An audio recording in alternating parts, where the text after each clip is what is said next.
today is a greenhouse day because it is a mess. So having sorted out the tomatoes and finally got them sort of strung up, I'm turning attention to a ton of little potted plants that I haven't looked after at all. And you can see these are delphiniums. Look how many foxgloves are shoved in here and they're almost dying. I've got these hebes, little hebe plants, which have got roots coming out the bottom, some of them, here we go. So they need potting up. I need to sort out my succulents and pot those up. I've got some box plants here, they need individually potting.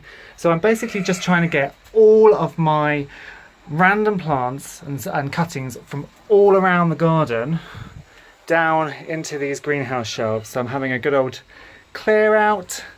I'm feeding all these succulents with a succulent feed to get them ready for the show, and organisation. I have a new toy.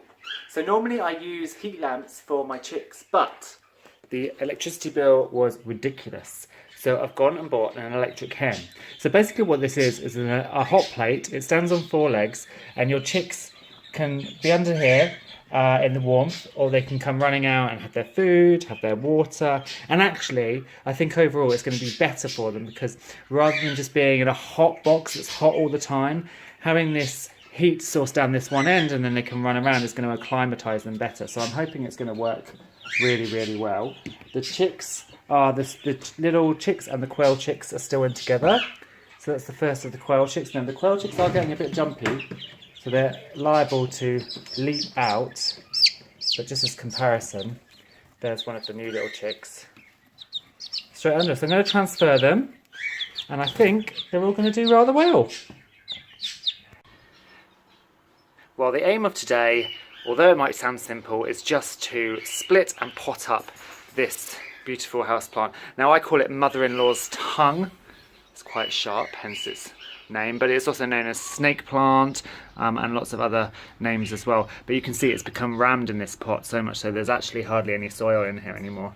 I'm going to a tabletop sale later this month to sell poultry and quail and also some plants. So I thought I'd split this and I can sell on some of the little tiny ones. You can see there is hardly any soil left. It's all a bundle of roots, and it's got all these new tubers that want to grow.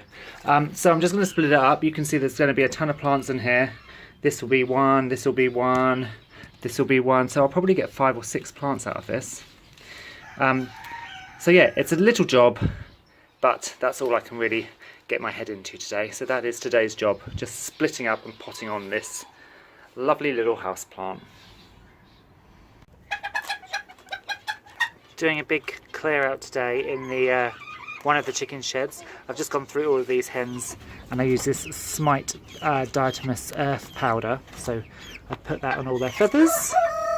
And these are the chicks, some of the chicks from Chick Check.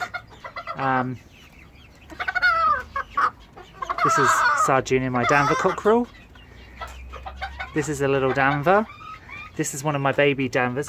I had a really good last hatch with those chicks. I had an Eggsworth pullet and 3 black Danver pullets. These 2 little black ones here are my Danver Silky Girl cross. They're going to the sale next month, as is this one. Miracle is having a big molt, so she looks like a feather duster right now. And then we have Bruce. This is Bruce, who is a Silky Danver cross rooster that we're keeping. There's Brewster, and that's the white Eggsworth pullet. And then that hen at the back there, with the, she's got her head down at the moment. Stick your head up, love. Not you.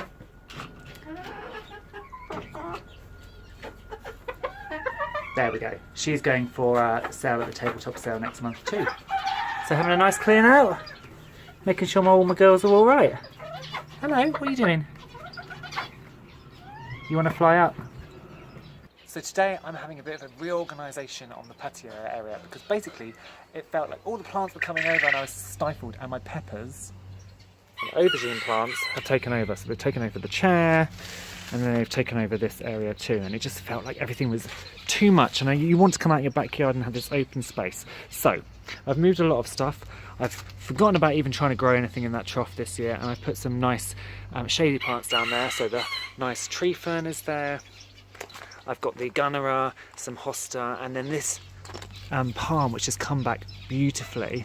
So that's kind of the shadier side.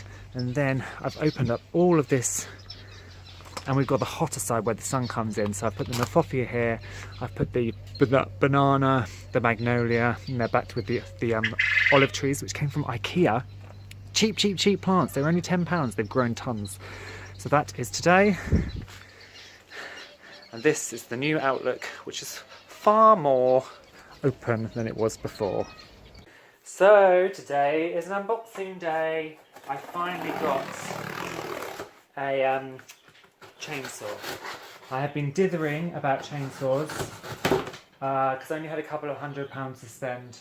I did want to get the cheapest ones because they seem to be flimsy. This so it's not a brand new chainsaw, it's actually one of the Amazon good as new ones. So it was a bit less expensive. I think it was £180. Just a starter chainsaw.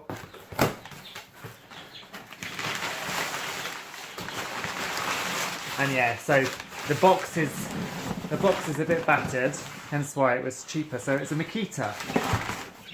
So let's open it up.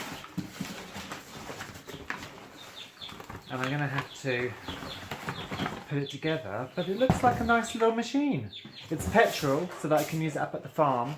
That was the main reason I needed to get a chainsaw, a petrol one. But yeah, I'm looking forward to using this.